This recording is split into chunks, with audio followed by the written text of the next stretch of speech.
Caravan. I'm Noah Sanchez, and today I'm here with theology and philosophy teacher and the coach of esports, Mr. Scheuring. Thank you for joining me today. Thank you for having me, Noah. Now, I'm just going to ask you a few questions so then teachers, students, and other faculty members and parents can get to know you a little more personally. Hit me. What did you like best about where you grew up? So I grew up in a couple different places, but I'll pick one. I spent a lot of time in California, and moving from the suburbs of Chicago to California was a shock. And so probably the mountains.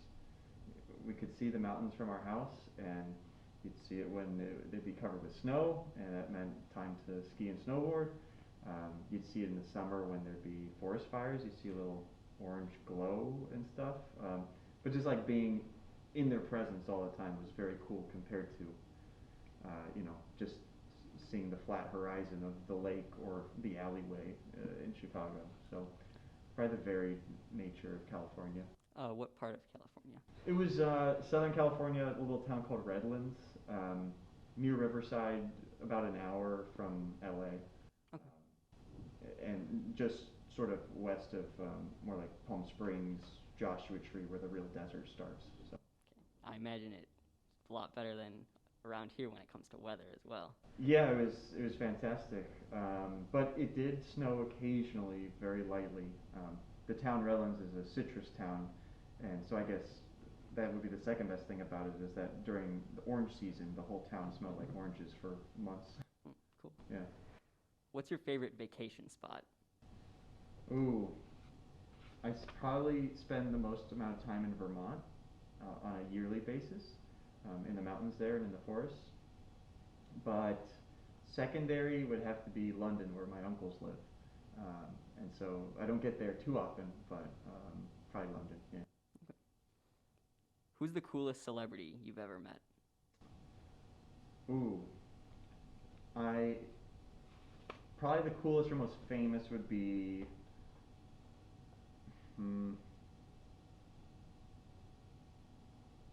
so I've met the Archbishop of Canterbury, who is like the Pope of the Anglican Church, the Church of England, basically. I met him we were waiting in line to go to the bathroom at his own talk, which was pretty cool. I've also met a pretty big DJ named DJ Shadow, if anybody is familiar with like 90s and 2000s hip hop, and traded records with him, which was pretty cool. But the most like absolute famous, and it's kind of cheating to say I've met him, I got a record signed by him and shook his hand and said thanks, was Brian Wilson from the Beach Boys. Mm-hmm. So a genius, but he was very old and was sort of a shell of himself in some ways, so he would never remember me, of course, but it was very cool to meet him, who's the creator of one of my favorite albums. Oh, sounds cool. Yeah. What is one thing that's still on your bucket list? I was just talking to Mr. Neverly about this. I want to see Mount Denali in Alaska, biggest peak in North America, and it's astounding because it's near the ocean, and so it's very prominent in terms of, there's sea level and then there's 20,000 feet up, and it's kind of hard to get to Alaska, and weather's really bad. I could never climb the place, but I'd love to maybe do a bike trip along the state park road there and see the mountain. Yeah. Interesting. What's your favorite movie quote? I'll do two. Okay. Well, anything Dennis Hopper says in Blue Velvet, and I won't quote any because it's not appropriate. And more recently, little quotes from Sunset Boulevard by Billy Wilder. It's sort of an older movie about an aging silent film actress who's being sort of shunned from the new Hollywood of sound movies, and she's got two little great things saying, "I am big, it's the pictures that got small," and the other tagline to that is, "We didn't need dialogue, we had faces." She's a little bitter when she says all those quotes, but there's something true about both of them, I think. No, okay. Would you recommend these movies to our viewers? Yeah, for sure. I mean, Sunset Boulevard's on every top 50 list of all time, and then Blue Velvet probably depends on your taste, but it's a good entry point into David Lynch if you like surreal, sort of dark movies. All right, well, there you have it. Seal of approval. What was your favorite or most interesting job before coming to work at Mount Carmel? My favorite, I wouldn't say it's the most interesting. My favorite was working in an art library at Boston College. I was a grad student and I needed a job. And it was the graveyard or midnight shift, basically, when students would never come to check out books. They were just there to study all night for finals or whatever. The library looks basically like Hogwarts. It's really old, and it's just 4 stories of books on art. And so when I wasn't doing my homework, because there wasn't a lot to do, I was looking at all these incredible art books, which were oversized and stuff, and just drinking tea and hanging out with the security guard. It was a pretty casual job. Interesting. Yeah. Okay. What's one thing that people would be surprised to know about you? Maybe that I'm an Eagle Scout, I guess, or that I've been a DJ for a long time. DJed at a lot of radio stations in college and grad school and local stuff, and hosted a few sort of DJ monthly nights at various venues over the years. I've gotten out of the habit of it a little bit, but I still occasionally with my brother play a couple of venues in Chicago. Interesting. Yeah. Really quick, could I ask, as an Eagle Scout myself, Yes. What was your Eagle project?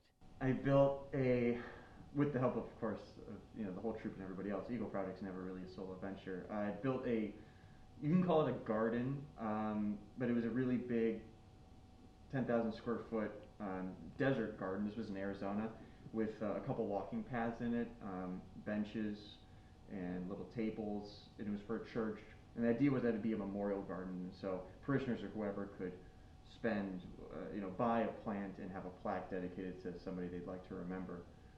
It's still there, and in fact, I'm old enough that Eagle Scout projects spawn other Eagle Scout projects, and so I already know of a scout whose Eagle project was to rehabilitate and fix my project from over 15 years ago.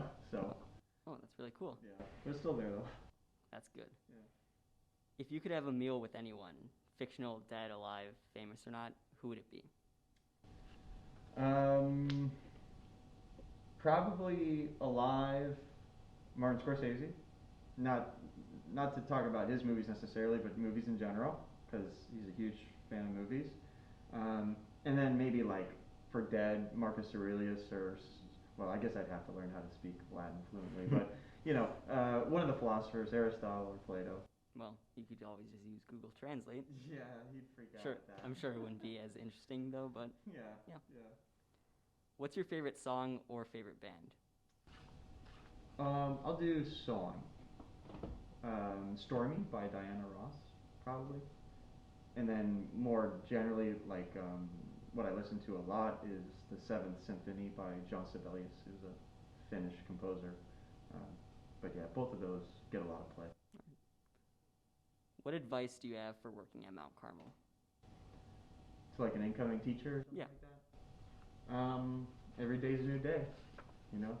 Something bad happens, or you're not at your best. You get another shot tomorrow, and people's memories are pretty get wiped clean pretty easily. And I find that grudges aren't very real among students and teachers. That and come in early, enjoy the quiet before the freshmen get here on the 3rd floor. Yes. No, it's a great place to work. It's just it's its own thing. All right, that's great advice. If you could learn to do anything, what would it be? Learn to do anything? Probably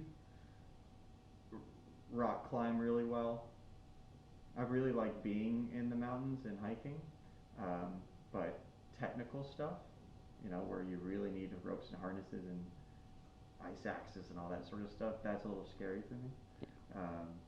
But I'd love to learn so that I could feel safer and more able to go on adventures that are attractive. Now, if you could do that, what mountain would you want to climb? Well, there's a question of which one I'd want to climb versus which one I could climb. I guess what would be like the dream? ideal one? Like if you were just really skilled at it and you could. If you're skilled and have unlimited money Yeah. and time and all that stuff, probably one of the mountains in Pakistan, K2 or something like that. But that's too dangerous, so I guess I'm scared of that. Denali would be a dream, Mount Blanc in France would be a dream. But they come with their risks. So. Yeah, of course. What's your favorite binge-worthy TV show?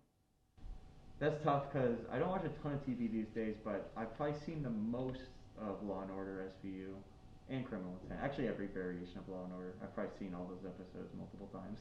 All right. I think it's pretty binge-worthy. Would you recommend that show to our viewers? I mean, if they haven't seen a Law and Order, absolutely. What are you doing? Well, there you go. Another seal of approval. Yeah. So, if you could have any superpower, what would it be? There's this hero called Animal Man in the DC comic world. He's sort of a B-list character, but his power is like, in a certain radius, he can sense what animals are there and harness characteristics from them. Here it wouldn't be too interesting. Like, I guess you got fish, so you could, go in the water and stuff. But yeah, he just sort of like spidey senses that they're around and somehow draws their capacities from them. So that leaves you open. You could do all kinds of things. Yeah. I imagine that would also be interesting for students to see if you just showed up to class as a gorilla or something.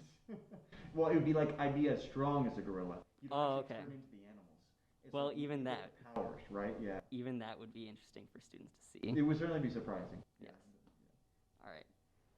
Who do you prefer, Cubs or Sox? Sox. Are you kidding? Okay. Do you have a favorite player on the team? Abreu, probably. Yeah. Okay. That one's always the very divisive one. Yes. Yeah. Well, there's only one answer, so they're wrong. What was the last book you read? I'm reading right now. I'm going back over these old plays by Chekhov. So I just finished The Seagull, which is a famous play of his that I read in college a long time ago. I'm currently reading Uncle Vanya.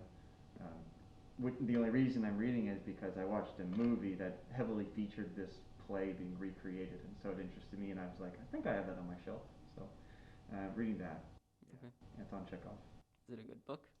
Well, they're plays. So yeah, they're like they're perfectly composed, and we get the famous rule from Chekhov's gun. If you introduce a weapon or a plot, a detail in the plot that won't serve a sort of meaningful purpose in the end, you should get rid of it. So if a gun's presented in Act 1, it better go off in Act 3. And so his plays are always really nicely composed. Yeah. Okay. And final question, and my favorite: if you were to pick any of your fellow faculty members to be your tag team wrestling partner, who would it be, and what do you think your name would be? Okay. I don't think he'd be happy about me being his partner. I think he'd think our chances are low of winning, but it would have to be Dom Villa, and we would have to be called Team Domination. Great name. That's just best name. A really long time to think of that, yeah. All right. Well, thank you so much for joining me today then. Thank you. It's been a pleasure, Noah.